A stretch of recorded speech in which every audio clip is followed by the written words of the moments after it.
Salut à tous, j'espère que vous allez bien, c'est Romain et on se retrouve aujourd'hui pour le traditionnel avant-match, sauf que demain soir, c'est avec l'histoire que le PSG a rendez-vous, 8e de finale aller face à la Real Sociedad au Parc des Princes. Bien sûr, il y aura un retour, mais la particularité des 8e, c'est qu'il y a quand même 3 semaines d'intervalle entre les deux matchs, les dynamiques peuvent s'inverser, et donc s'il y a bien une confrontation sur laquelle j'ai envie de boucler la qualification dès le match aller, c'est bien celle-là. Aujourd'hui, la dynamique nous est favorable, on a bien travaillé sur les derniers matchs, ce qui devrait nous attendre tactiquement demain soir. Même nos remplaçants sont en confiance après le match de samedi et l'adversaire est dans une dynamique un peu négative. Il reste sur une défaite en Liga face à Osasuna, 4 matchs sans marquer, il y a des blessés qui seront absents, des joueurs qui seront assez fatigués puisqu'ils enchaînent pas mal ces derniers temps. Ils découvrent aussi ce stade de la compétition à l'extérieur, donc vraiment aucune excuse pour le PSG pour ne pas prendre une grosse option sur la qualification dès demain soir.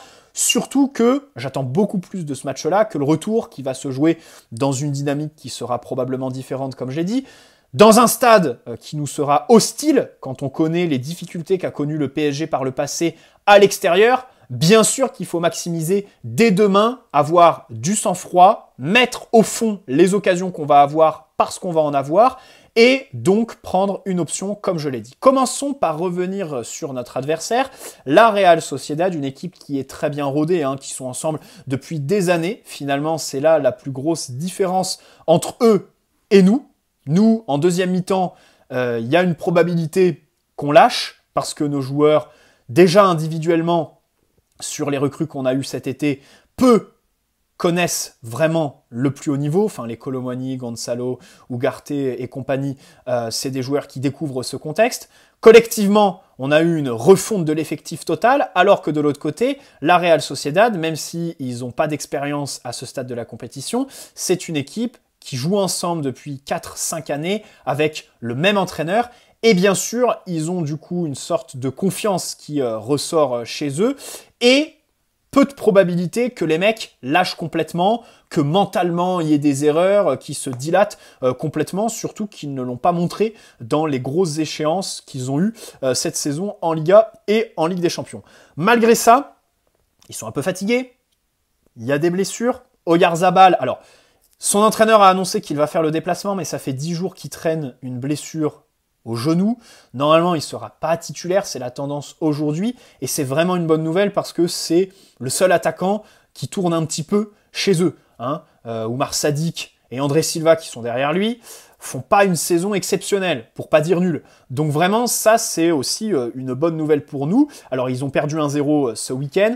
Sur les autres matchs, ils ont fait des 0-0. Bien sûr, ils ne marquent pas, mais aussi défensivement, c'est pas une équipe qui est à la rue. Il y a une vraie assise avec une charnière centrale qui est une des forces de cette équipe. Ils défendent très bien leur surface, les transitions. Comme j'ai dit, c'est une équipe qui est formée depuis des années, donc il y a peu de chances de les voir se dilater en seconde mi-temps, à part physiquement. Oui, physiquement, ils peuvent être éreintés. Maintenant, les voir exploser en plein vol, je pense pas que ce soit un scénario qu'on puisse envisager. Par exemple, un 4-0 du PSG demain, ça me surprendrait vraiment. Déjà, un 2-0, 3-0, là, je serais vraiment très content.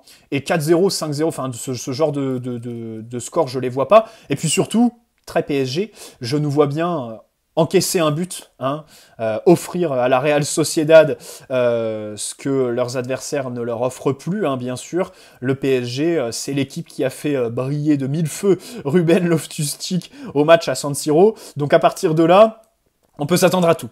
Voilà.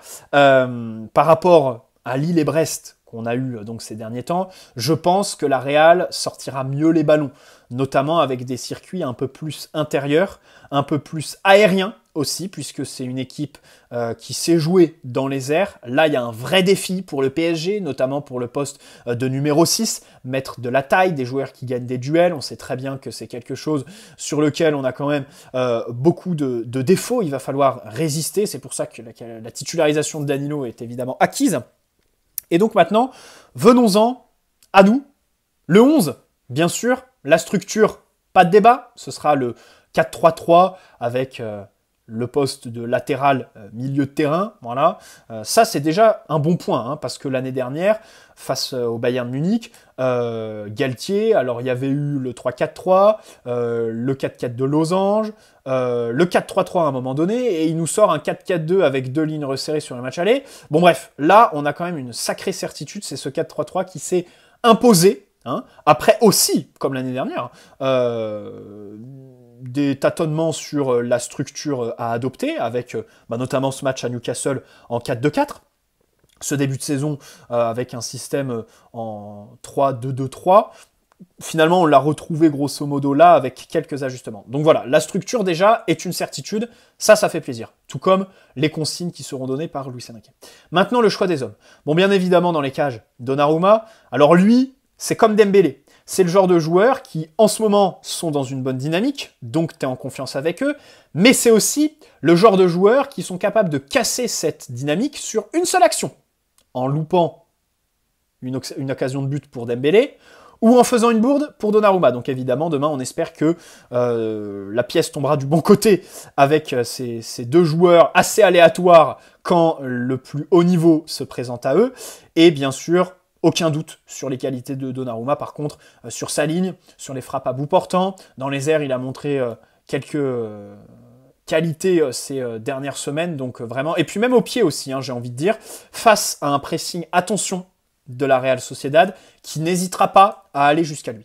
À droite, bon, Hakimi, bien évidemment. Hakimi, j'attends juste de lui, enfin, il est très bon, donc on va pas s'éterniser là-dessus, c'est un élément clé du système, vous savez déjà tout. J'attends juste, peut-être, dans le dernier geste, offensivement, de la justesse. C'est ce qui lui a manqué sur certains matchs, notamment le match retour face à Milan à San Siro. Et là, demain, il va falloir trouver nos attaquants dans de bonnes positions. Les fins d'action, il va falloir qu'il soit très bon. Attention, puisqu'il est sous la menace d'une suspension, Hakimi. Attention, ou alors, si en deuxième mi-temps, on mène largement, pourquoi pas prendre un jaune pour être suspendu au match retour et donc reset complètement le calcul des jaunes, nous faire une Sergio Ramos. Marquinhos, alors, Marquinhos sera titulaire demain, je pense, hein, puisqu'en plus, il a peu joué ces derniers temps, il a été préservé par Luis Enrique, sûrement pour être au top niveau, peut-être aussi parce qu'il traîne une espèce de douleur déjà au match contre Brest en Ligue 1. Celui en Coupe de France, il avait joué un petit peu gêné, visiblement. Je crois que c'est la cuisse, si je dis pas de bêtises. Mais le fait qu'il ait peu joué, on peut aussi l'interpréter dans l'autre sens, puisque quand il n'était pas là, Lucas Hernandez a été titulaire dans l'axe la plupart du temps. Samedi soir, il est axial et Beraldo latéral gauche, ce qui est quand même un choix fort face à Zegrova que Lucas Hernandez avait bien tenu au match aller, et Beraldo n'étant pas connu pour son appétence du 1 contre 1. Contre Brest, Marquinhos fait franchement pas un gros match. Strasbourg, il sort pour Danilo, alors que là, il fait plutôt un bon match. Et en Ligue 1 contre Brest, donc il y a 15 jours, il n'était pas titulaire. On avait évoqué une gêne à ce moment-là, mais Lucas était déjà axial gauche à ce moment-là. Alors Marquinhos le remplace en cours de match. Donc pour mercredi, Marquinhos sera titulaire parce que retirer Marquinhos pour mettre Lucas dans l'axe, ça veut dire Beraldo à gauche. Autant vous dire que le petit Brésilien, je le vois pas démarrer un match de Ligue des Champions, hein. Il est gentil, mais il a une belle moustache. Mais voilà, à un moment donné, je pense pas. Et puis aussi, il a beaucoup joué ces derniers temps. Hein. Strasbourg, Brest, les 4 derniers matchs, il les a joués, hein, si je dis pas de bêtises. Donc voilà. Je vois pas Marquinhos sur le banc demain, mais par contre, en prévision du retour de Nuno Mendes, qui est imminent, hein, puisqu'il a fait l'entraînement collectif dans son intégralité aujourd'hui, l'objectif du club est de l'avoir au match retour. Bon, on va pas se projeter trop loin, puisque le sujet de la vidéo, c'est le match de demain. Marquinhos, c'est vrai qu'il peut se faire du souci. Au duel, il est assez mou, à chaque fois, il est loin du porteur. En vitesse, il a un peu perdu. Il maintient à chaque fois la ligne défensive assez basse. Peut-être que ça plaît pas à Luis Enrique. Avec ballon, il a peu de personnalité. Ça, peut-être que ça plaît à Luis Enrique. Parce que de l'autre côté, Lucas, peut-être qu'il a trop de personnalité. Hein, quand il fait ses renversements, ses ballons longs. Je suis pas sûr que ça plaise à Luis Enrique. Rappelez-vous le savon qu'il avait passé à Donnarumma quand il avait dégagé long face à Lyon en début de semaine, en début de saison, alors que ça s'était fini par un but. Voilà. Contre Navas, je crois, ce week-end, quand Navas allonge, Luis Enrique s'énerve à un moment donné. Donc voilà, des questions qu'on pourra se poser dans l'entre-deux matchs. Aux côtés de Marquinhos, Danilo, bien évidemment, lui, il a gagné sa place, enfin c'est assez dingue, hein. Je l'ai dit dans une précédente vidéo, à chaque fois, c'est le joueur qui démarre la saison avec un statut de remplaçant et qui s'impose complètement, naturellement, en titulaire sur le match de la saison. Voilà. Bien sûr, dans les airs, on attend beaucoup de lui, et puis la lecture du jeu, à la relance aussi, faire attention, hein. C'est vrai que ça peut être son petit défaut par moment. Donc aucun doute sur Danilo. Pareil, Lucas Hernandez à gauche, bien sûr c'est une situation de circonstance. Je le préfère très clairement dans l'axe et j'ai vraiment hâte de le voir associé à Nuno Mendes sur ce côté gauche. Attention, lui aussi il est sous la menace d'une suspension, hein, quand on connaît sa propension à faire des fautes, plus quand il est sur le côté gauche que dans l'axe, puisqu'il maîtrise beaucoup mieux ses duels dans l'axe que sur le côté, hein. C'est vraiment là la grosse différence entre le Lucas latéral et le Lucas central, c'est vraiment qu'il est souvent dépassé quand il est sur le côté, alors que dans l'axe, il a toujours ce temps d'avance, il est toujours très proche de son vis-à-vis. Sur le côté, il se fait dribbler beaucoup plus facilement.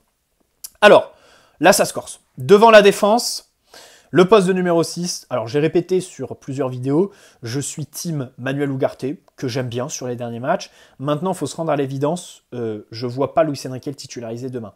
Déjà, Ugarte a fini le match samedi. Alors que les autres potentiels titulaires demain sont sortis à l'heure de jeu, ça, c'est un signal qui est plutôt mauvais pour lui.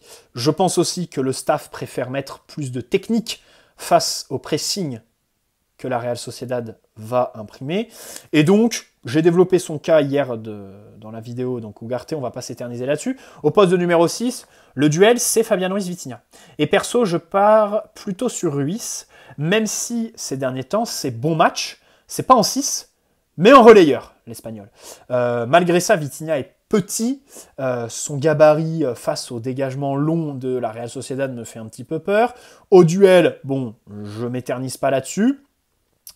En plus, la Real Sociedad est quand même une équipe intense, athlétique, dans les airs, il va falloir en imposer. Alors, vous me direz, Fabian Ruiz, c'est un des joueurs les plus grands de l'effectif, mais malgré ça, il n'est pas bon dans les airs. C'est vrai aussi, mais je préfère quand même avoir Fabian que Vitinha dans cette dimension-là. Donc je pars avec Fabian Ruiz numéro 6, qui a montré de belles choses par son jeu de passe, sa capacité à faire progresser le ballon, et à couvrir aussi beaucoup de kilomètres, hein. Je crois que c'est le Parisien un des Parisiens qui court le plus samedi soir contre Lille, donc ça c'est intéressant. Relayeur droit, je mets Warren Zaïre-Emery.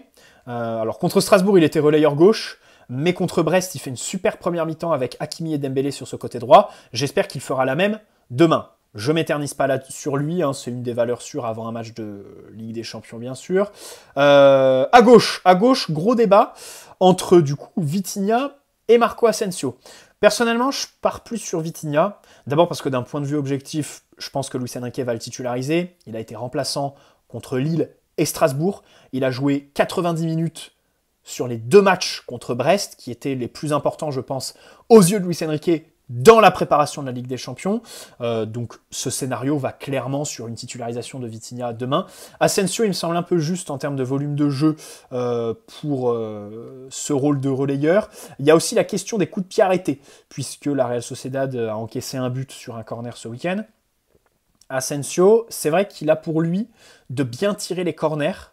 Les coups francs, un peu moins bien, mais pour ce qui est des coups francs directs, moi je pense qu'ils doivent être pour Achraf Hakimi. Et les coups francs indirects, je crois qu'il a trouvé quelqu'un ce week-end sur un coup franc bien tiré, si je dis pas de bêtises, c'est Mukele, ou alors c'est sur un corner.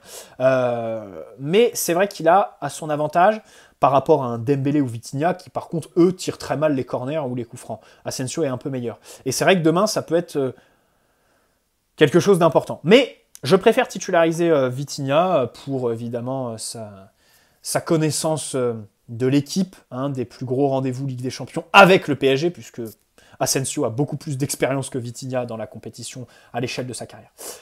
Lee Kang-in n'est pas à écarter. Il a repris l'entraînement aujourd'hui. Rappelez-vous, c'était le même scénario pour Achraf Hakimi la semaine dernière. Il a repris l'entraînement mardi et il était titulaire dès le lendemain face à Brest. Maintenant, Lee Kang-in, physiquement, c'est pas Hakimi. C'est pas quelqu'un qui est frais de la première à la dernière minute. C'est quelqu'un qui a terminé l'année 2023 en tirant la langue, mais vraiment hard, qui sort d'une Coupe d'Asie qu'il a réussi d'un point de vue individuel, et qui d'un point de vue collectif l'a éreinté puisqu'il a joué 2 fois des prolongations, si je dis pas de bêtises. Donc le titulariser demain, non. Par contre, je serais pas surpris de le voir rentrer à la 70e. Surtout que c'est un joueur qui rentre très bien dans les matchs. Contre Milan, le match aller, il rentre à la place de Dembélé, ailier droit, il met un super but, c'est son premier au PSG. Au match retour, il rentre à gauche, alors il peine à faire des différences sur le côté gauche parce qu'il est sur son bon pied, et bon, ce débat, on l'a eu plein de fois dans les vidéos, je le préfère à droite. D'ailleurs, sur son entrée à San Siro, quand il rebascule à droite, il a quand même un poteau, face à Milan, donc encore une entrée où il a été bon. Et on peut même remonter jusqu'à septembre, le match face à Dortmund, où il fait une belle entrée, retour de trêve internationale et de blessure pour lui aussi. Ah, je sais plus s'il était blessé à ce moment-là. Mais il rentre au milieu de terrain, et il est très bon, avec des contrôles très soyeux et tout ça. Donc vraiment, s'il y a bien un joueur qui sait rentrer dans un match, c'est Lee Kang-in. Et ça ne me surprendrait pas de le voir rentrer dès demain. Alors ensuite, passons à l'attaque, qui est évidemment notre plus grosse certitude et à la fois notre plus gros enjeu. Certitude, parce qu'on sait très bien que ce sera Barcola, Mbappé, Dembélé, qui est vraiment le trio qui se dégage dans cette équipe, le secteur quand même qui donne le plus satisfaction ces derniers temps. Au milieu de terrain, ça tâtonne encore, voilà, on fait les débats, machin chouette, et de toute façon, ces débats, on les aura au milieu, jusqu'au recrutement d'un top joueur. On espère que ce sera cet été avec Bruno Guimaraes et un autre, parce que 2 milieux classe mondiale, ce serait pas de trop. La défense, pareil, on a les débats, les incertitudes, Nuno Mendes. Par contre, l'attaque, là-dessus, pas de problème. Et c'est à la fois un gros enjeu, parce qu'on va retrouver la Ligue des Champions, qu'on avait quittée avec une attaque qui sous-performait. Barcola, face à Newcastle, rappelez-vous son entrée, il loupe les actions. Il fait les différences, mais face au but, il les loupe. Dembélé, bon, on sait très bien qu'au plus haut niveau, c'est un joueur très aléatoire. Donc c'est vraiment notre enjeu. Évidemment, c'est le premier enjeu du PSG demain, mettre les occasions qu'on aura, tout simplement. Alors, Mbappé sera en pointe, puisque c'est son positionnement, et d'ailleurs, j'en suis très content sur les 2 derniers mois. Voilà, moi je suis team Mbappé numéro 9, même si, avec Dembélé et Barcola, ils doivent absolument permuter beaucoup. Hein. Mbappé peut très bien retourner sur le côté gauche, retourner sur le côté droit aussi. En première mi-temps contre Brest en Coupe de France, on l'a vu faire quelques différences sur le côté droit. Il a quand même gagné une Coupe du Monde en étant ailier droit avec la Coupe de France, avec l'équipe de France. Donc c'est pas rien quand même si c'était un autre joueur à cette époque. Donc voilà, qu'il n'hésite pas à dézonner partout. Pareil pour Dembélé et Barcola, hein, qui sont tous les deux aussi bons des deux côtés. Enfin, c'est assez dingue. Donc Mbappé en pointe. Contre Brest, on l'a vu faire des efforts défensifs assez inédit. Donc demain, je pense qu'on va voir un Mbappé au diapason. J'ai aucun doute sur sa motivation. Il y a la question du départ. Hier, on a eu une info comme quoi son clan hésiterait, ne serait pas content de l'offre du Real qui est donc de 26 millions de salaire et 130 millions de primes à la signature. Ok, on est dans une boucle temporelle avec ça. Mais dans tous les cas, moi j'ai envie de dire, d'un côté, ce dossier, enfin maintenant tout le monde en a rien à branler et c'est triste. Parce qu'on parle d'un des meilleurs joueurs de la planète, mais il a tellement fait chier son monde avec cette espèce de teasing que plus personne attend. Et en fait, ce qu'il est sur le terrain, bah, ça a été un petit peu mis de côté, surtout qu'en plus, quand il est dans cette situation contractuelle, médiatique, voilà, où il y a des spéculations autour de lui, bah, j'ai l'impression que c'est les moments où il est les plus forts. Enfin, les 6 derniers mois de son contrat initial au PSG, donc en 2022, sont absolument dingues, au moment où il savait pas où il allait signer. Là, on est dans une situation pareille. J'espère qu'on aura des performances pareilles pour Mbappé. Voilà, quand il revient du loft, son entrée contre Toulouse, il est insaisissable. Pareil sur sa fin d'été 2021, où il y a la fameuse offre du Real en dernière semaine. Enfin, lui, il n'est pas du tout décontenancé, il fait des grosses prestations. De souvenir, c'est contre Brest, je crois, il met un doublé. Donc voilà, bref. Barcola, évidemment, Barcola sera titulaire demain sur le côté gauche. Quelle percussion, et surtout ce body language assez nonchalant, qui en fait se transforme en élégance, qui fait de lui un joueur, enfin voilà, ultra apprécié. Sa capacité à se créer des espaces depuis des zones, justement, où les espaces sont comprimés, c'est absolument dingue. Voilà. Alors après, il fait toujours souvent le même geste, hein, l'espèce de feinte du corps, et ensuite, il prend de la vitesse sur la course. Pas au démarrage. C'est pas quelqu'un qui a des changements de rythme ultra dévastateurs.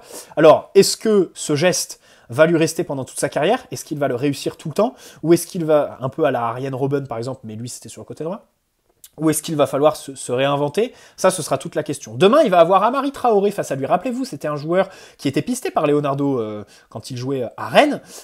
C'est un latéral. J'ai hâte de voir le duel avec Barcola parce qu'il est plutôt actif, explosif, rapide, le Malien.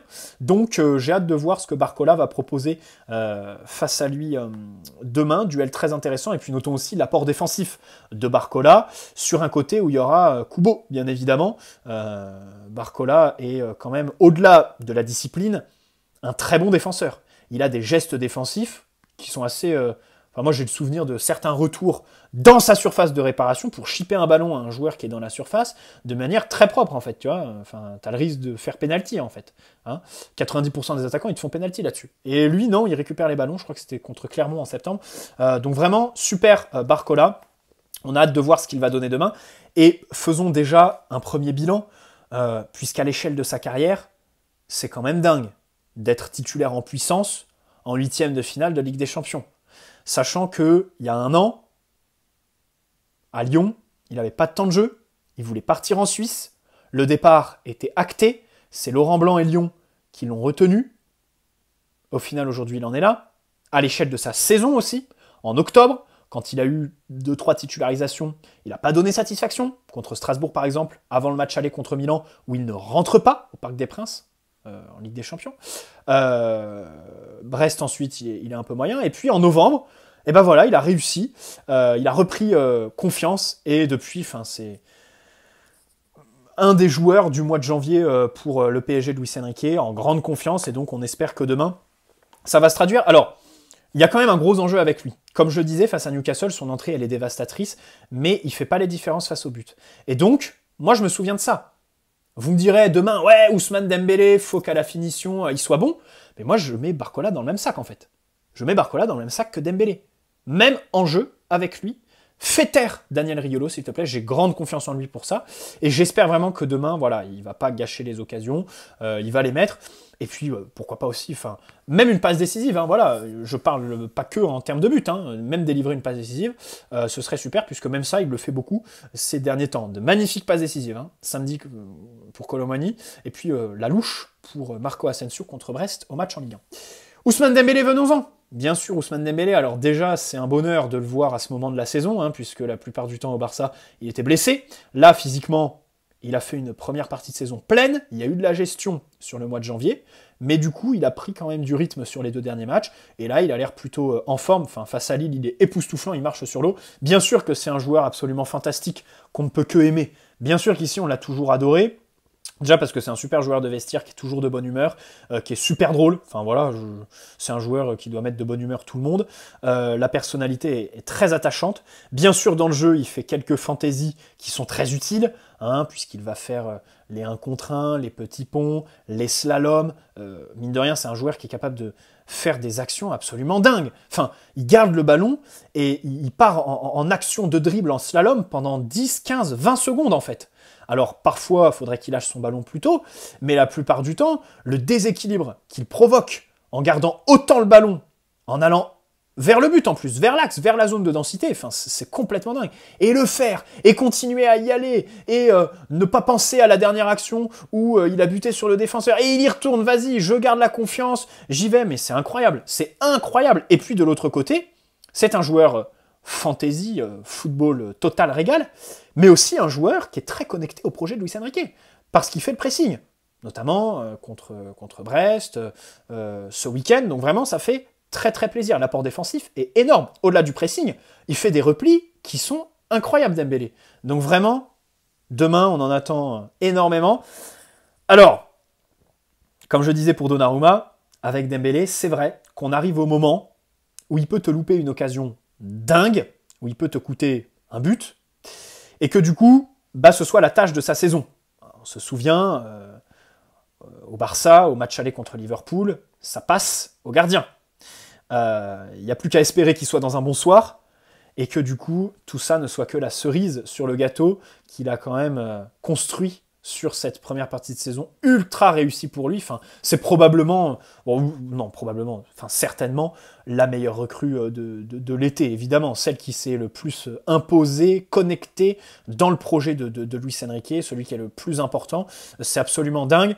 Voilà, bon, il faut juste espérer que demain, il ne gâchera pas les occasions qu'il aura, il sera très juste dans son dernier geste, voilà. Et dans les remontées de balles aussi, hein, je note aussi son apport là-dessus, il est capable de descendre très bas, remonter les ballons, il l'a fait samedi contre Lille, et donc demain, je l'attends là-dedans. Un autre qui est plutôt bon ces derniers temps sur les remontées de balles, et ce qui devrait jouer d'ailleurs en sa faveur pour le faire rentrer, c'est Colomani. Colomani, j'aimerais finir la vidéo sur lui parce que il a été titulaire sur les 6 matchs de poule de Ligue des Champions cette saison. Et demain, il ne le sera pas. Malgré une dynamique qui actuellement est probablement sa meilleure cette saison au PSG. Dans le sens où, bon, déjà, il réussit des contrôles, c'est déjà bien par rapport à sa fin d'année 2023.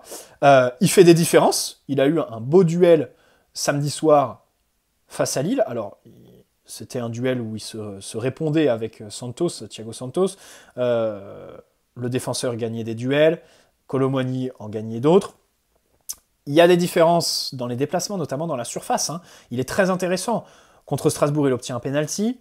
Contre Lille, il y a son but. Il y a son occasion où il bute sur Chevalier, où il fait quand même un super mouvement dans la surface, même si je trouve que la frappe aurait pu être meilleure. Le mouvement n'en reste pas moins excellent. Défensivement, il travaille bien.